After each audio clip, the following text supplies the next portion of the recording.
Somnifère, le podcast.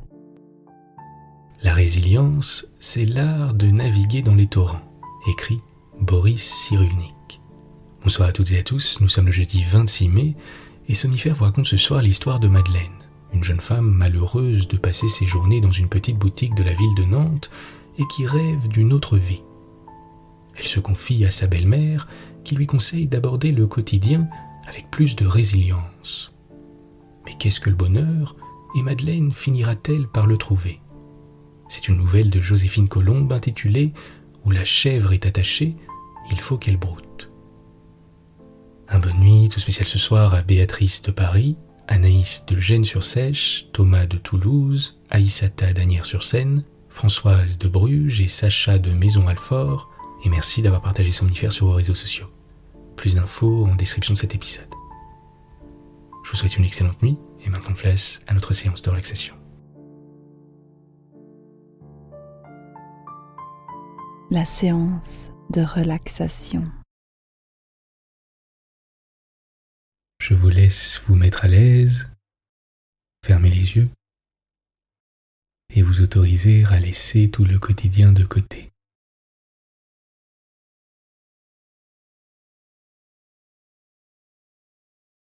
Dans un premier temps, prenez un instant pour être simplement présent, pour apaiser votre respiration, pour faire le calme et pour vous laisser bercer par les mouvements de votre ventre.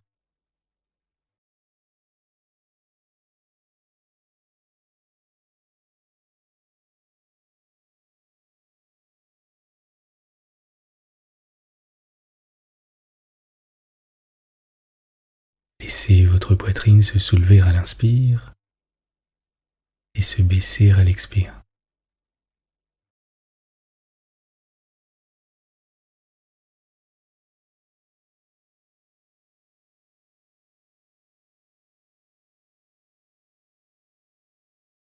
Prenez maintenant un instant pour détendre complètement vos pieds et vos chevilles.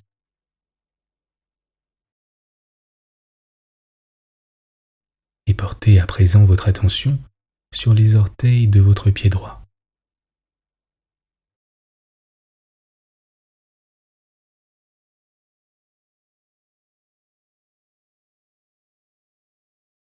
Imaginez des mains s'y poser et les masser un par un.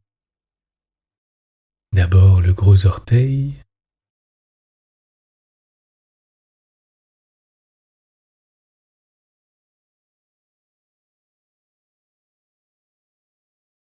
puis le second,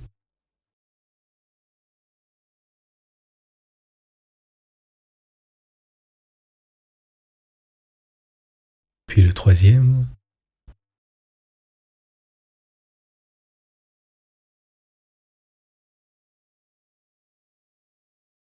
le quatrième,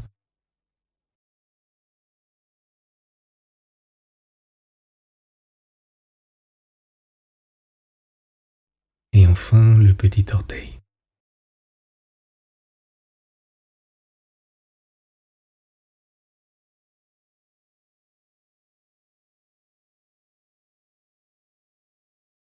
On passe maintenant au pied gauche, d'abord le gros orteil,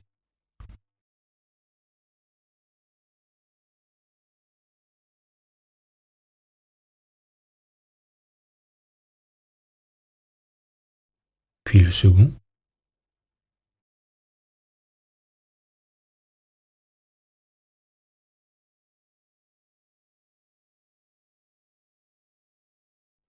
le troisième,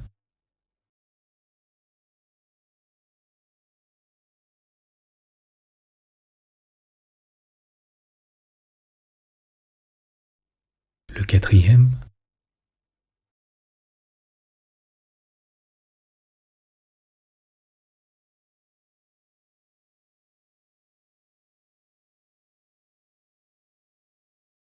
et enfin le petit orteil.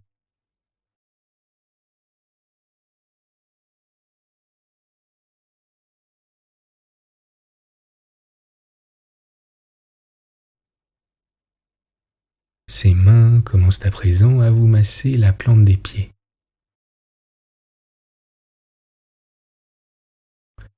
Délicatement,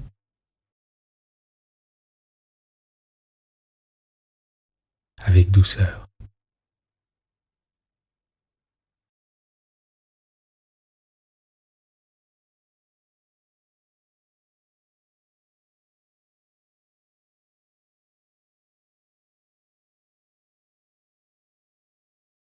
En effectuant de petites pressions légères et agréables.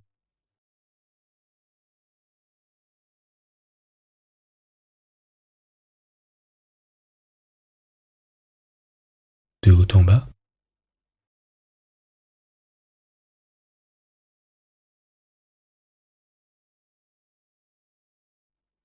puis de bas en haut.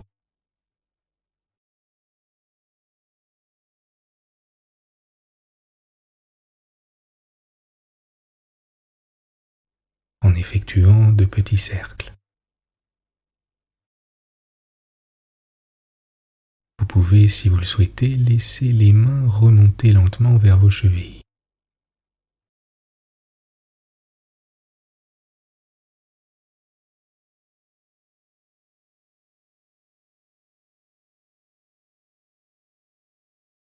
Continuez d'observer avec curiosité vos sensations et concentrez à présent votre attention sur votre respiration.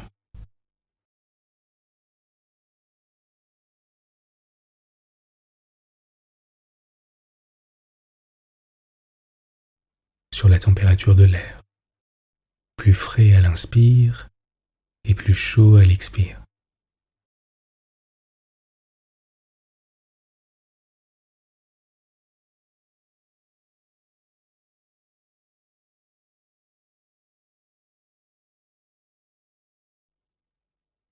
Pendant la prochaine minute, ne faites rien d'autre que d'être curieux des sensations ressenties et laissez-vous simplement bercer par votre ventre, qui monte et qui descend.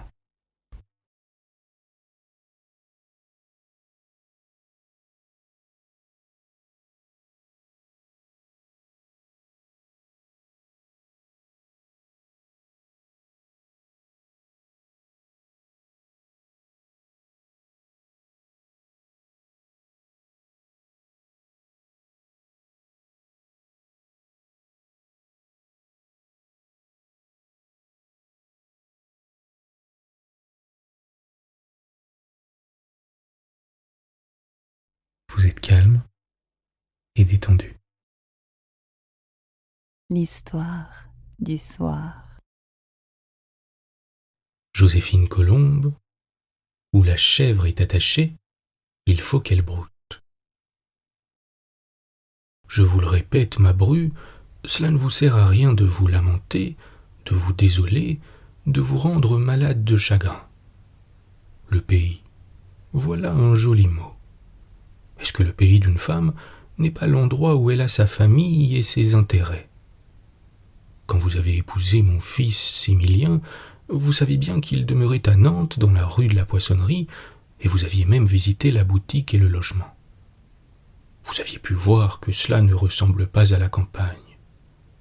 Similien ne peut pas abandonner son commerce, n'est-ce pas? De quoi vivriez-vous, lui, vous et les enfants qui pourront venir? Il faut rester, prenez-en votre parti. Où la chèvre est attachée, il faut qu'elle broute. Ainsi parlait Madame Goton, veuve de maître Jacques Perrin, de son vivant marchand de toile, à une jeune fille d'environ 20 ans, qui l'écoutait tristement, les deux mains sur ses genoux, en regardant à travers les petites vitres verdâtres de la devanture. Car c'était dans la boutique de feu maître Perrin, aujourd'hui celle de son fils Similien, que dame Goton faisait à sa bru des remontrances plus justes que consolantes. La pauvre jeune femme ne protesta pas, mais une larme roula sur sa joue et vint tomber sur sa main. Elle l'essuya vivement et reprit le tricot qu'elle avait posé sur le bord de la fenêtre. « Voyons, mon enfant, reprit la veuve d'une voix radoucie. Il faut pourtant vous faire une raison. cela me peine plus que je ne puis dire de vous voir toujours triste. Il y a bien des mères qui prennent de l'ennui quand leur fils unique se marie, et qui sont d'avance mal disposés pour leur bru.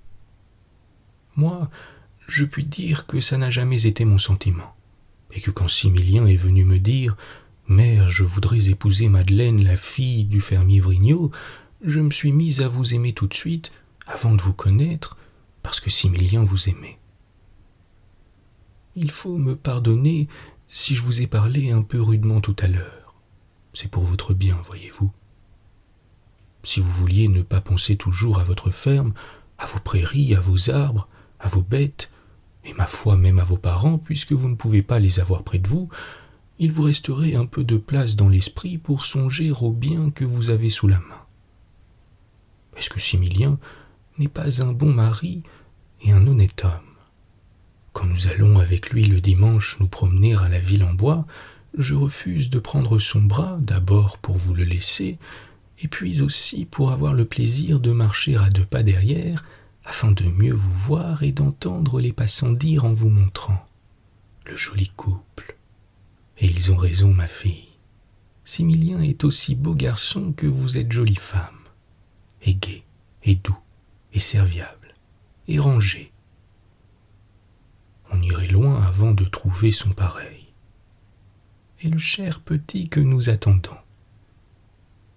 Moi, voyez-vous, Madeleine, quand ma mère m'a mis dans les bras mon garçon qui venait de naître, j'ai trouvé que je tenais là sur mes genoux tout le bonheur de la terre, et je n'ai jamais changé d'idée depuis. Vous verrez ça quand vous serez mère à votre tour. Madeleine releva la tête et tendit la main à sa belle-mère en lui souriant. Dame Goton se pencha pour baiser au front la jeune femme, et accompagnant ses paroles du vif cliquetis de ses aiguilles d'acier, elle tricotait un petit bas, elle continua son discours. « Ma mignonne, quand nous nous sommes mariés, Perrin et moi, nous n'étions pas au large. Perrin courait le pays nuit et jour pour acheter des écheveaux de fil aux paysans, et il les donnait à tisser à des tisserands du faubourg Saint-Jacques. C'est là qu'il m'a choisi. Moi, j'étais l'aîné de 6 enfants, et le métier du père avait bien de la peine à nourrir tout cela. C'est vous dire que je n'avais pas un sou vaillant pour entrer en ménage. Une fois marié, j'ai continué à filer pour aider mon mari. Je suis devenu habile, et la toile faite avec mon fil se vendait plus cher que d'autres. Nous avons, sou par sou, mis quelques écus de côté, et nous avons pu louer cette petite boutique. Et alors, notre commerce a prospéré. On savait que nous ne tenions que de la bonne marchandise, et l'on venait chez nous de tout le quartier. À présent, Similien est un des plus gros marchands de la rue de la Poissonnerie. Il continue à aller vendre de la toile dans les foires des environs, parce qu'il y fait de bons bénéfices, et que je puis bien tenir la boutique toute seule. Mais dans quelques années, si sa bonne chance continue, vous serez riche. Il pourra alors prendre un grand magasin sur les quais ou dans une belle rue, ou bien vendre son fonds et aller demeurer à la campagne. Eh bien, il faut vous mettre au commerce courageusement pour faire avancer les choses. Ce n'est qu'un temps à passer, mon enfant, et vous êtes jeune. Les consolations et les encouragements de Dame Goton furent interrompus par l'arrivée d'une ménagère qui venait acheter de la toile. Il s'agissait d'une commande importante, et la veuve admira la bonne grâce avec laquelle Madeleine, secouant son chagrin, sut faire valoir les mérites de telle ou telle toile. Celle-ci pour les draps, celle-là pour les torchons, cette autre pour les tés d'oreiller. On eût dit qu'elle était née marchande. « Bonjour, mère », dit tout à coup une joyeuse voix sur le seuil. Et Similien entra, son aune à la main et sa balle de colporteur sur son dos. « Elle n'est pas lourde, ma balle, dit-il en riant. La journée a été bonne. J'ai rencontré un grand marchand de Paris qui voulait des toiles de Bretagne.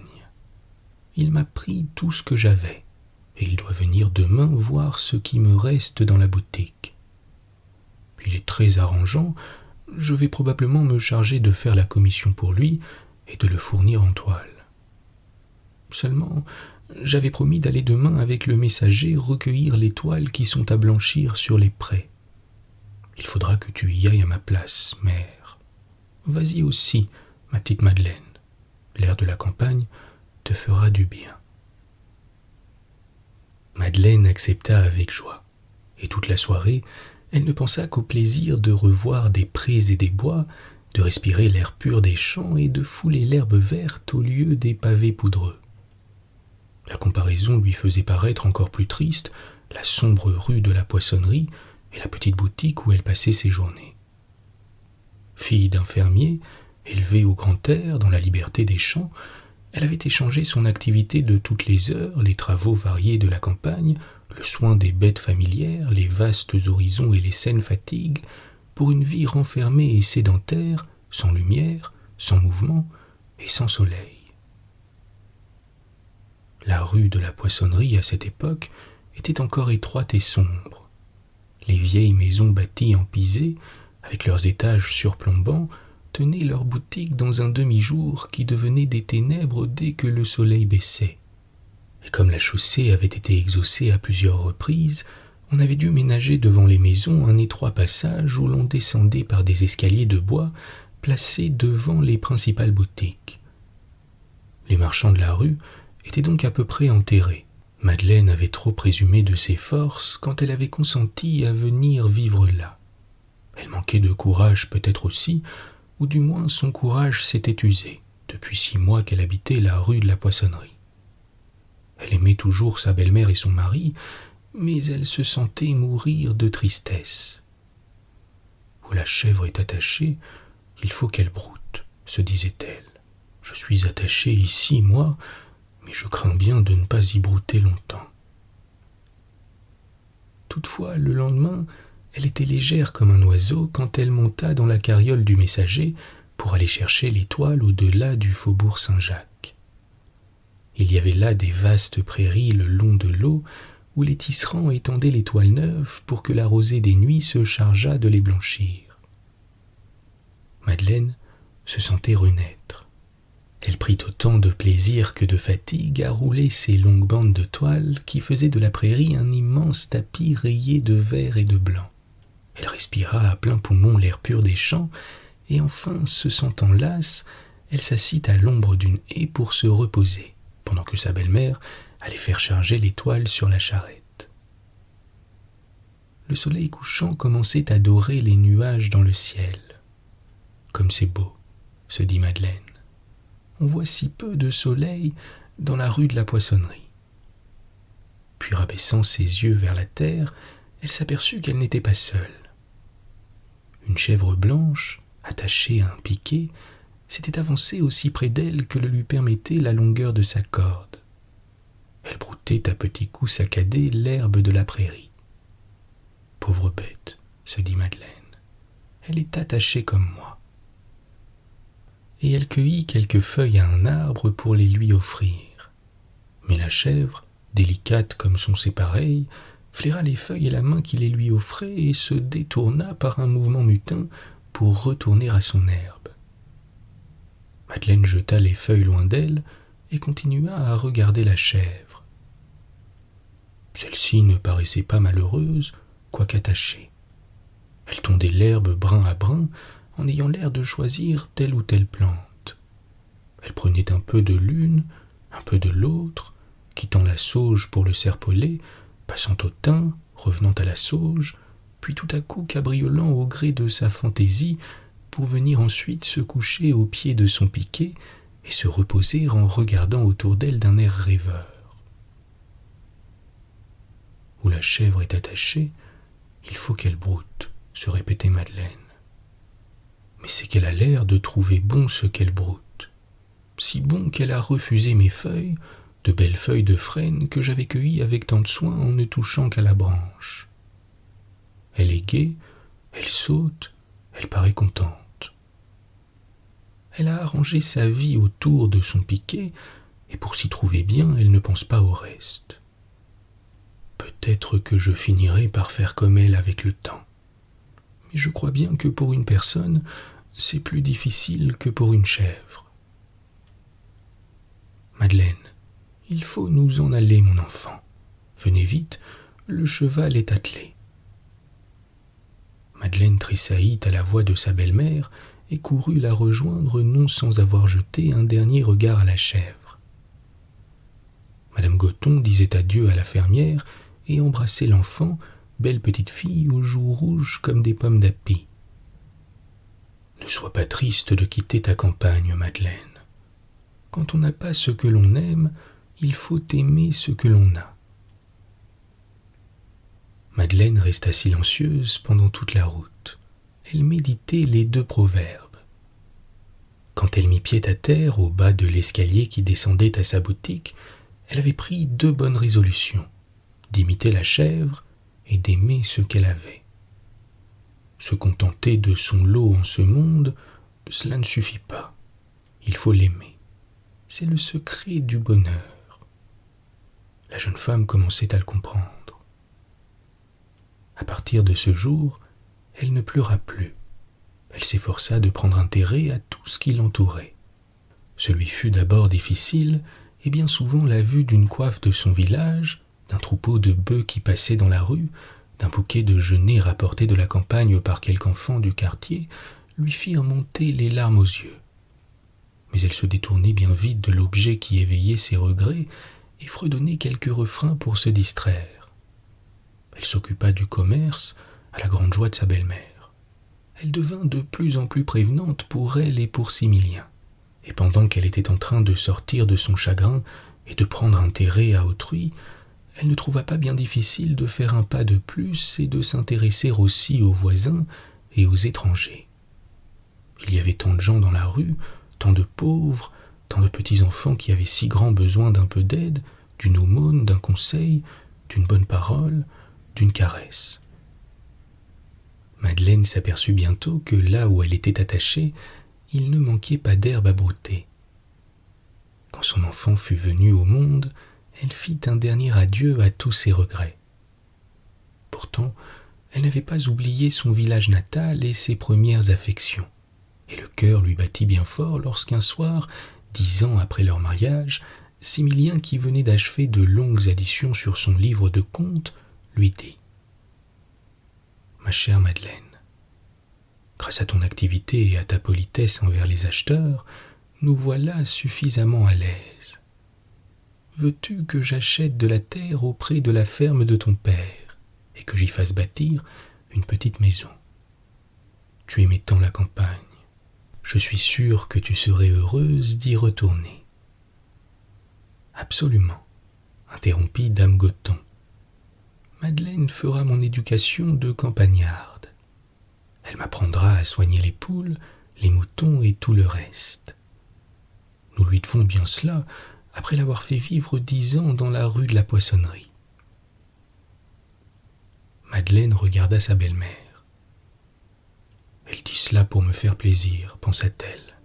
Elle me ferait le sacrifice de quitter les habitudes de toute sa vie pour venir là-bas. Et puis, elle y serait malheureuse. Je ne le veux pas. Je ne veux pas lui causer un moment de chagrin. Je ne veux pas la voir dépérir et s'attrister comme je faisais ici dans le commencement. » Et courageuse, elle répondit sur le ton de la plaisanterie, protestant qu'elle ne saurait plus vivre hors de la rue de la Poissonnerie. Et la famille resta à la ville. Ce ne fut que plus tard, quand dame Goton fut allée rejoindre maître Perrin au cimetière de la Miséricorde, que Madeleine avoua à son mari qu'elle soupirait toujours pour la vie des champs. Si Similien l'en aima et l'en estima davantage, on peut le comprendre facilement. Ils allèrent vivre dans une jolie maison de campagne aux environs de Nantes, et Madeleine, en élevant ses enfants, n'oublia pas de leur commenter ces 2 proverbes. Où la chèvre est attachée, il faut qu'elle broute. Quand on n'a pas ce que l'on aime, il faut aimer ce que l'on a. Bonne nuit. Bonne nuit.